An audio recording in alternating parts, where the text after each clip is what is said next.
there, fantasy owners. Welcome to Lift the Cup Fantasy, or LTC Fantasy as some call it. And we'll keep rolling along with our team reviews for the 21-22 season. And we're going to look at the Carolina Hurricanes. Let's take a look at who led in different stats for goalies, defensemen, and forwards. Who was the biggest fantasy disappointment in the 21-22 season? Who was the biggest fantasy surprise? And who was relevant on a weekly basis off the roster?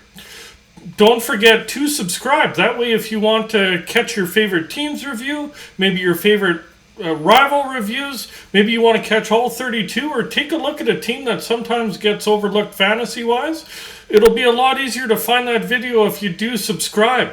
So we will get right into it. The goaltenders, it was basically Frederik Andersen and nobody else really. Ranta did spot start, and he was okay as a backup, but Andersen did everything. He led him in games played at 52, led him in wins with 35 wins, which is really nice. Goals against average is really good at 2.17, and save percentage was a 922. Really helped Andersen get out of Toronto, where the media pressure obviously got to him, because he gets to a non-media market and all of a sudden explodes with those kind of numbers. And he had a really good team in front of him. He did in Toronto too, so kind of shows how well he does when he got away from the pressure. Moving along to the defenseman. Tony DeAngelo led him in goals with 10, also assists at 41, and points with 51. He had a really good season. Plus minus with Jacob Slavin at plus 35. Ian Cole led him in hits at 110, which is kind of low for defensemen for a hit total, but Carolina's more offensive and not known for their roughness and toughness, so to speak. Jacob Slavin did lead him in blocks at 121, and shots on goal was Brady Shea at 184. DeAngelo with that point total, 51 points. He did miss 18 games, so he did it in 64 games. So it was really nice that he led him in goals, assists, and points, and missed 18 games this year. Moving along to forwards, who led him in goals was Sebastian Aho at 37. A little bit of a surprise there when you think about Svechnikov and his shot. He also led him in assists at 44 and points at 81. You kind of figured he'd lead him in points, not so much goals. Plus minus was Nino Niederreiter at plus 29.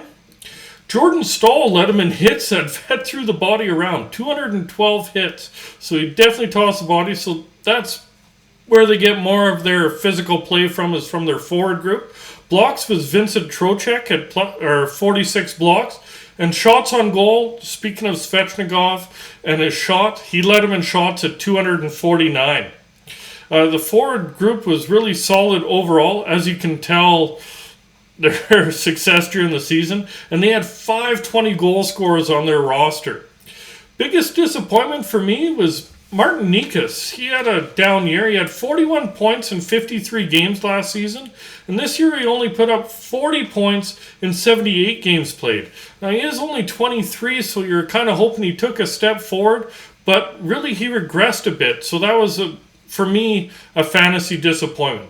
Biggest fantasy surprise was a different young guy on the roster, Seth Jarvis. He put up 48 points in 68 games played. He wasn't sure if he was going to make the roster out of camp, put up 40 points in 68 games, and by the end of the season, he's skating on that top line with Aho. So for me, that was a big fantasy surprise. Fantasy relevant players on a weekly basis. Obviously, Frederik Andersen in net. He had a career year. He did really good for them. Tony DeAngelo, even with missing 8 games, you could throw him on the IR when he was missing, and he put up, 51 points or 54 points in the 68 games played. Really nice totals from the back end there. And up front, obviously, Sebastian Aho, Andrei Svechnikov, because he can light it up in a hurry there, and Teuvo Teravainen. He's really good, well-rounded player. There's other players in the roster that I wouldn't consider on a weekly basis, but good streamers to look at. So obviously Jacob Slavin was good for them. He was a little bit spurty. He would be really cold for a while, then super hot. His secondary metrics were always decent, so he's going to get you some fantasy points, but not a lot of fantasy points. Trocheck was good for them. He's good as a spot start streaming type player. And same with Seth Jarvis, especially when he moved up to that top line. Do hope you did enjoy today's episode. We will be out in a couple of days with another review for you. If you did like it, remember to hit like, hit subscribe, and remember that notification bell so you don't miss any reviews. Enjoy the playoffs and enjoy the offseason, fantasy owners.